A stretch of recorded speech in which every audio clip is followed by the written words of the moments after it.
It is a norm for the 32 teams in the NFL to go shopping every year for fresh new talent. When teams head into the draft, they're hoping to find that diamond in the rough to take their franchise to the next level. Unfortunately, things do not always go according to plan. Sometimes, some of the most promising talent can turn out to be the biggest disappointments. From number one picks like Jamarcus Russell not living up to expectations, to number one picks like Steve Emtman who were just unlucky. These are the biggest NFL draft busts of all time. Kicking things off with defensive end Steve Emtman, who was the NFL's first overall pick in 1992. First choice is Steve Emtman, defensive end, University of Washington. This means he came into the NFL hoping to become an NFL great and surely make it into the Hall of Fame. 6'4", 280-pounder, there to make the stop. Defensive football player out of the trenches this season. But life had other plans. Steve most likely put in the work to be the best, but his body just couldn't carry him. Shortly after being drafted into the NFL, Steve began struggling with injuries and ended up spending just 3 seasons with the Indianapolis Colts. In his rookie year, he was only able to play 9 games before injuries came knocking. In the half, Young, rush, throws incomplete, he got baptized. Down to the field, eyes closed, maybe. In a game against the Miami Dolphins, he messed up his left knee and finished that season on the injury reserve list.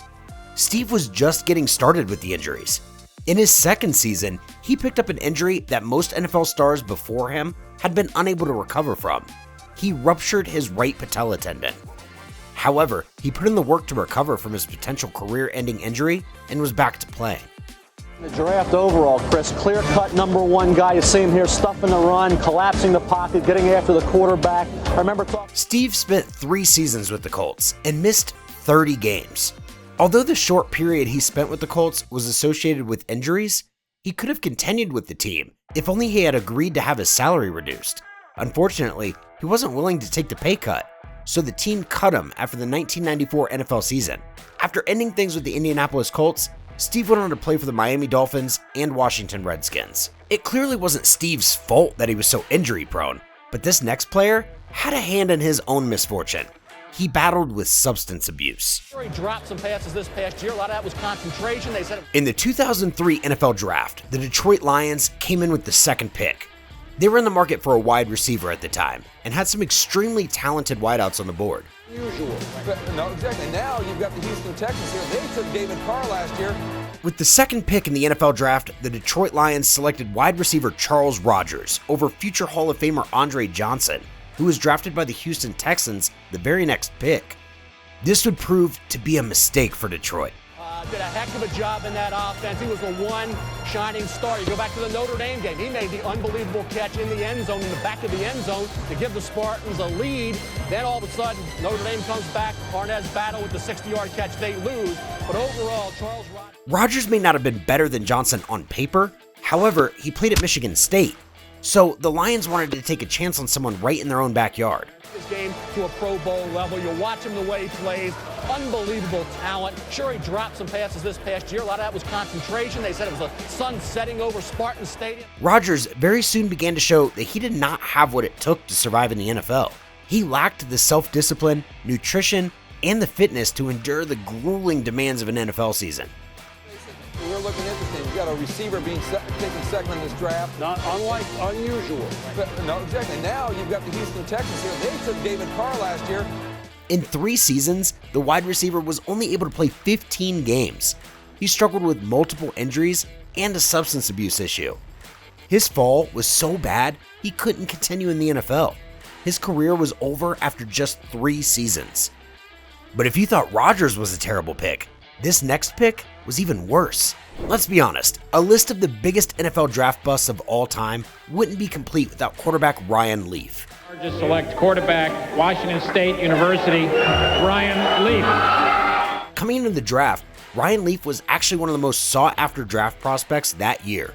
Who knew it was a disaster waiting to happen? In 1998, the San Diego Chargers drafted quarterback Ryan Leaf with the 2nd overall pick. So Bobby Bethel fortunate to have that choice to get a Ryan Leaf. Losing the #1 spot only to quarterback Peyton Manning, who will go down as one of the greatest in NFL history. Leaf came into the NFL as a player most people thought would go the distance. Hands of the receiver. Remember, this kid's 245, 250 pounds, so defensive ends coming off the blind side or attacking the pocket are not going to be able to intimidate Ryan Leaf or take him down very easily. However, he was a major disappointment from day one, and it's funny how much the Chargers sacrificed to get him. The San Diego Chargers gave up a future first and second round draft pick along with three-time Pro Bowler Eric Metcalf. Little did they know, they were making a huge mistake. Leaf was with the Chargers for just 3 seasons, and in those 3 seasons, he only started 18 games. His rookie season, he threw for 2 touchdowns and 15 interceptions. Yes, you heard me correctly. This guy was better at throwing to the other team than his own. The following year, he missed the entire season. In 2000, Leaf was fit and back in the game, but just like his rookie season, he couldn't find a spark and was dropped by the team. However, that wasn't the end just yet. Leaf moved on to the Dallas Cowboys in 2001 and was only able to manage 4 games before leaving the NFL completely. But if you were convinced you had seen it all, just hold on, because this next one is widely regarded as the worst NFL draft bust of all time.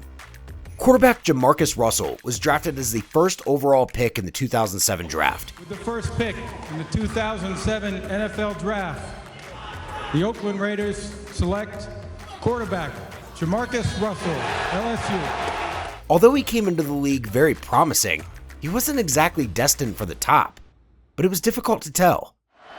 Jamarcus Russell on 1st and 10 from the Notre Dame 35, looking for early Doucette, who goes up and makes the catch. Following the penalty, 1st and 15. Russell out of the shotgun, takes off a la Culpepper, a la Cunningham, and he is brought down at the 14-yard line. Lots of people knew he didn't like studying, but that didn't matter at the time. Additionally, an NFC general manager knew he wasn't a good deal and warned the Oakland Raiders owner Al Davis about him, but the warnings fell on deaf ears. As soon as Russell officially became a Raider, they discovered why picking him was a grave mistake. The number 1 overall pick didn't think conditioning was necessary and didn't take part in it. Due to this, he could never stay in shape. That's not all, the quarterback was away from training camp in his rookie year. He reported late for the season and had to wait a long while before his first NFL start. He just wasn't ready to play at the highest level. Russell was only with the Raiders for 3 seasons before they let him go. Of course, they had many reasons to let him go, but they couldn't deal with him anymore when he came to training camp 20 pounds overweight. Guess the guy knew how to eat. If you had a blast watching this, smash that like button. Don't forget to subscribe and hit the bell icon to stay updated on our latest crazy content. Drop a comment below and let us know which moment blew your mind the most. Catch you all in the next one.